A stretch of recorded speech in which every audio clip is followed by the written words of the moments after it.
ভাৰতৰ লগতে আমি বৰপেটা জিলাৰ তৰফৰ পৰা আমি আজি ধৰ্ণা কাৰ্যসূচী হাতত লৈছোঁ। কাৰণ যিহেতু আমাৰ প্ৰধানমন্ত্ৰী প্ৰয়াত মাতৃদেৱীৰ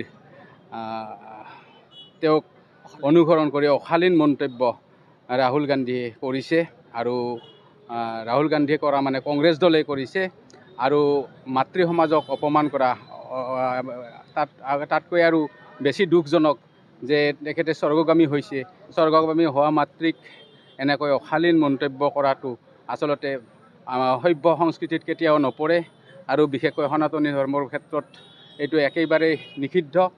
তৎসত্ত্বেও কিন্তু কংগ্ৰেছ দলে বাৰে বাৰে মাতৃ সমাজক অপমান কৰিছে আৰু যি মাতৃৰ গৰ্ভত আমি জন্ম পাওঁ সেই মাতৃক যদি শ্ৰদ্ধা জনাব নাজানে তেনেহ'লে দেশৰ নেতৃত্ব ল'বলৈ তেওঁ একেবাৰে অপাৰগ বুলি আমি জানো। আৰু এনেকুৱা মন্তব্য যেন কোনো সমাজৰ সুচিন্তক ব্যক্তিয়ে নকৰে, তাৰ কাৰণে আমি সকীয়াই দিওঁ।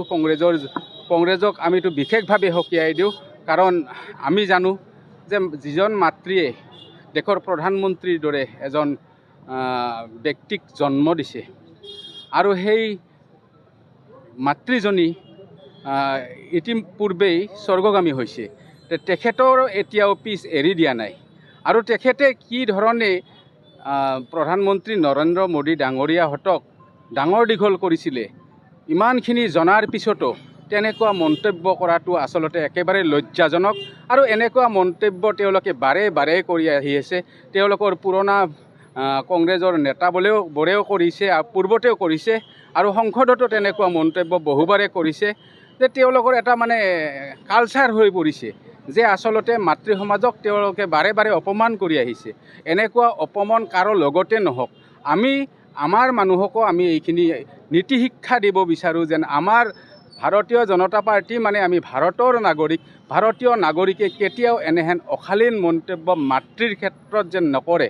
তাৰ কাৰণে আমি সকীয়াই দিছোঁ, বিশেষকৈ ৰাহুল গান্ধীক সকীয়াই দিছোঁ, কংগ্ৰেছক সকীয়াই দিছোঁ। আমি কংগ্ৰেছৰ সংগী ভংগী যিমানখিনি আছে সকলোকে সকীয়াই দিছোঁ। আৰু আজি আমি এইখিনিকে ক'ব বিচাৰোঁ যে যিয়ে মাতৃগৰ্ভত জন্ম পাই মাতৃক সন্মান দিব নাজানে আৰু সেই পুৰুষে কেতিয়াও নিজকে পুৰুষ বুলি কোৱাটো অধিকাৰ নাই বুলি আমি ক'ব খোজোঁ। এইকাৰণে আমি সকীয়াই দিছোঁ। আমি কোনো যুদ্ধ কৰিবলৈ অহা নাই, আমি এটা প্ৰতিবাদ কৰিছোঁ যেন মাতৃ সমাজক শ্ৰদ্ধা কৰিব জানে। মাতৃ সমাজক আমি সদায়ে ভাৰত মাতা বুলি কওঁ। আমি সকলোৰে মাতৃক আমি শ্ৰদ্ধা জনায়ে আমি সনাতন ধৰ্মী বা ভাৰতীয় সভ্য সংস্কৃতিৰ ক্ষেত্ৰত আমি যি মানি আহিছোঁ তেনেকুৱা মানিবলৈ যেন আমাৰ ভৱিষ্যত প্ৰজন্মই শিকে। এনেকুৱা অশালীন মন্তব্য যেন আমাৰ ভৱিষ্যত প্ৰজন্মই নিশিকে, তাৰ কাৰণে আজি সাৱধান জনোৱাৰ কাৰণে আমি এইখিনি প্ৰতিবাদী কাৰ্যসূচী হাতত লৈছোঁ।